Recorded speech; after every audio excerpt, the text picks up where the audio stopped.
Hola, muy buenas noches. Voy a proceder a hacer un resumen sobre lo que significa la unidad 3 y 4. Como principal punto tenemos en la unidad 3 la comunicación de los resultados, el informe psicológico, ¿verdad? La comunicación de resultados se emite a través del informe, siendo más formales documentado, como consecuencia de un estudio realizado y a repetición de una persona o una entidad en particular. Ello supone que el receptor puede acceder a una información solicitada y éste debe estar en consonancia y a la altura de éste. Pero también el psicólogo puede comunicar los resultados de manera verbal, por lo que es ideal que se lo realice de manera escrita. El final de la evaluación psicológica ha de ser la comunicación oral o escrita de los resultados. Es decir, el informe, como lo dice, es la expresión palpable de dicha evaluación caracterizada según Grein y Malesky. Condiciones del autoinforme. Es fundamental mencionar que el término autoinforme hace referencia a la información verbal que un individuo proporciona sobre sí mismo y sobre su comportamiento.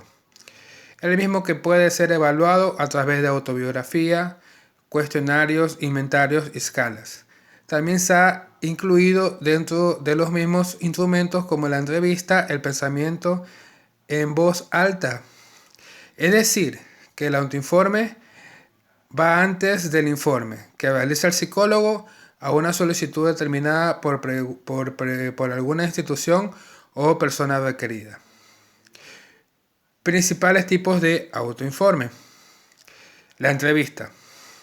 Se basa en el intercambio de información entre el paciente y el psicólogo, es decir, uno pregunta y el otro responde. Aquí como complemento se presenta la historia clínica y la autobiografía.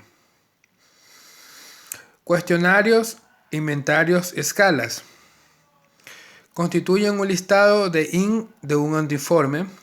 Aquí es importante diferenciar entre cuestionarios, inventarios y escala.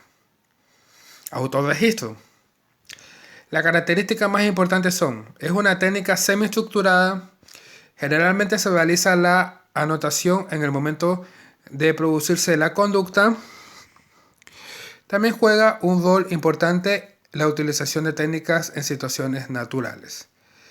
Pensamiento en voz alta. Se utilizan técnicas no estructuradas, verbalizaciones de conducta y se realizan en laboratorios.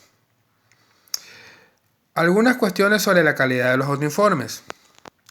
Los autoinformes radican generalmente en lo cognitivo, aunque esto no es totalmente informable por el sujeto.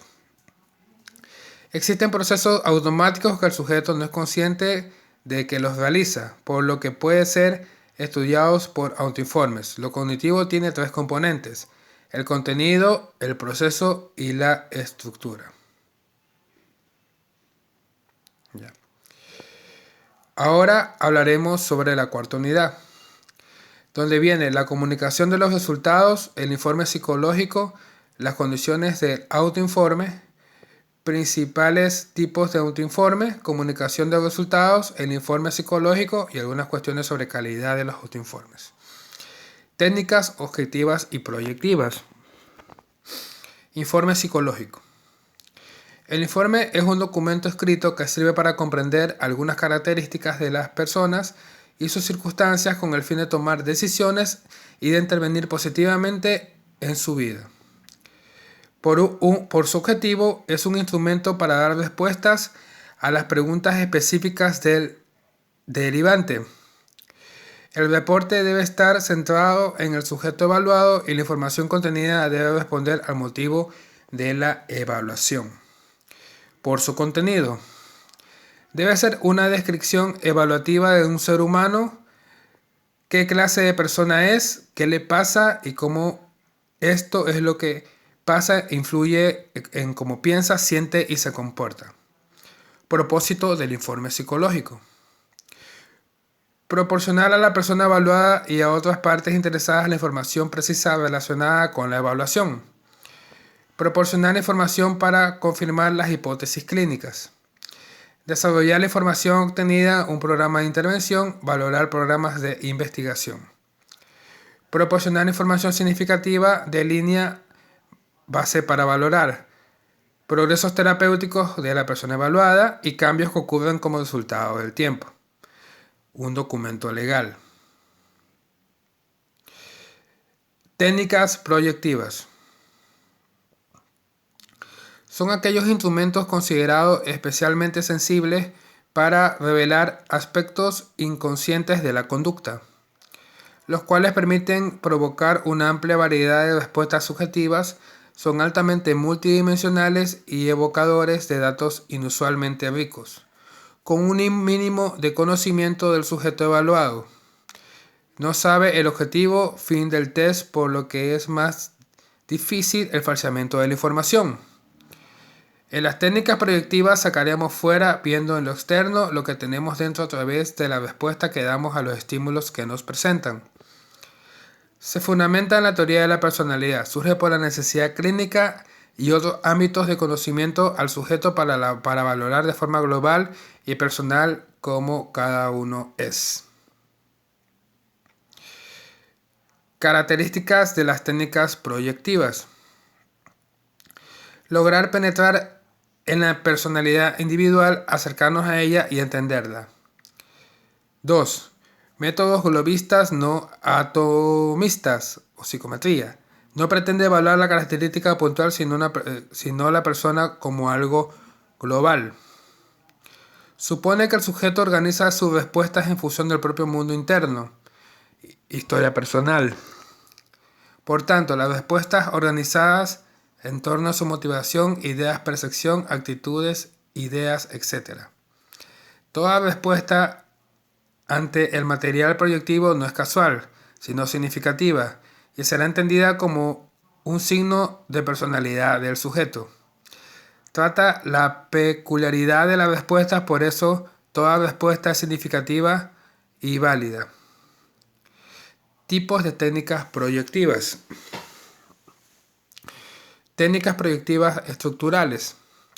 Son aquellas técnicas que tienen un material visual. El sujeto tiene que responder a lo que ve en ese material, estructurar en base a ese material su respuesta. Técnicas proyectivas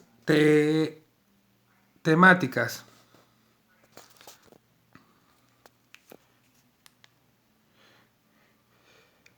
Acerca del relato que está sucediendo en esa imagen, que haga un relato completo, o sea, la respuesta verbal. Técnicas proyectivas expresivas o gráficas. Le pedimos al sujeto que realice una consigna escrita o verbal y en base a esa consigna, que es el único estímulo que se da, realiza una respuesta. Se expresa gráficamente y ese dibujo refleja no solo adquisiciones evolutivas madurativas, destrezas, sino también un desarrollo de su propia percepción o personalidad. Técnicas proyectivas expresivas o gráficas. Le pedimos al sujeto que realice una consigna escrita o verbal y en base a esa consigna realiza una respuesta. Se expresa gráficamente y el dibujo refleja no solo adquisiciones evolutivas madurativas. Técnicas proyectivas constructivas. Nos permiten conocer el mundo relacional del sujeto, cómo se mueve, aspectos afectivos e intelectuales. Técnicas proyectivas asociativas. El sujeto dice una palabra que se le viene en mente. Cuando le digo casa, se asocia o cada estímulo a una palabra, asociación, frase incompleta, completar una frase. Técnicas proyectivas referidas al movimiento. El sujeto debe producir las láminas que se le muestran en el test visual ELIS como un estímulo y luego recordarlo y dibujarlo. Técnicas proyectivas de juego de dramatización, psicodrama, test del mundo, juego de roles, etc. Vienen las técnicas psicométricas. Los tests. Hablar de las técnicas psicométricas es hablar de los tests psicológicos.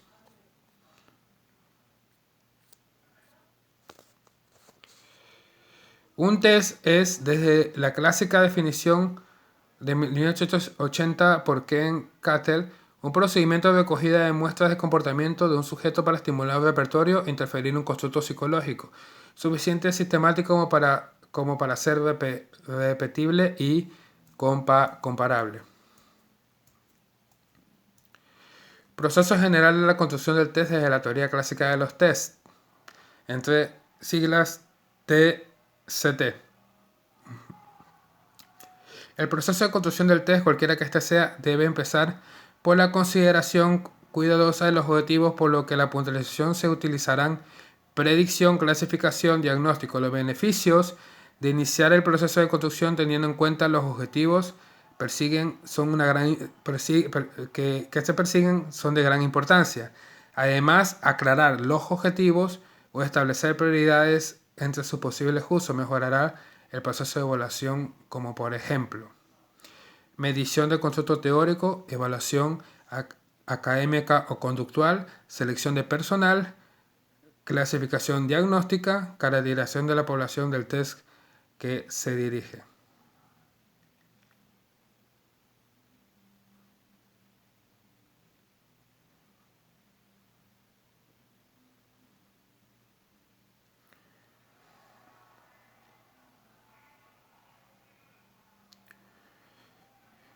Y vamos a hablar sobre las limitaciones actuales de la evaluación informatizada presente en el futuro de los test psicométricos.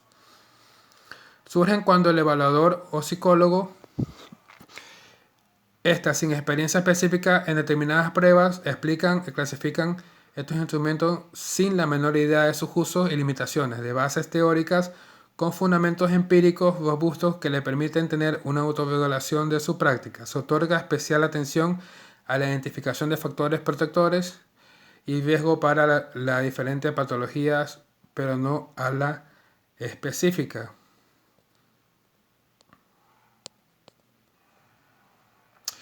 Y algo sobre orientación vocacional, selección de personal, que es importante.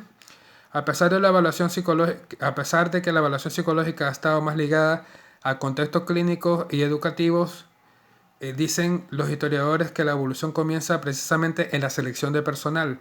Los primeros test colectivos de inteligencia y personalidad se crean para la selección de personal durante la Primera Guerra Mundial, que es la Oficina de Servicios Estratégicos de los Estados Unidos, la que desarrolla una serie de tesis situacionales que van por un antecedente modelo conductual de evaluación.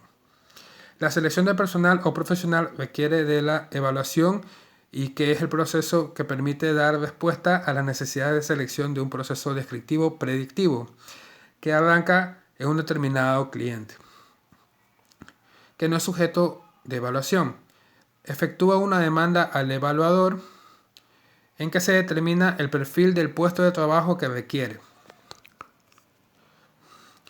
y se solicita que se emprenda un proceso de selección que es también de evaluación.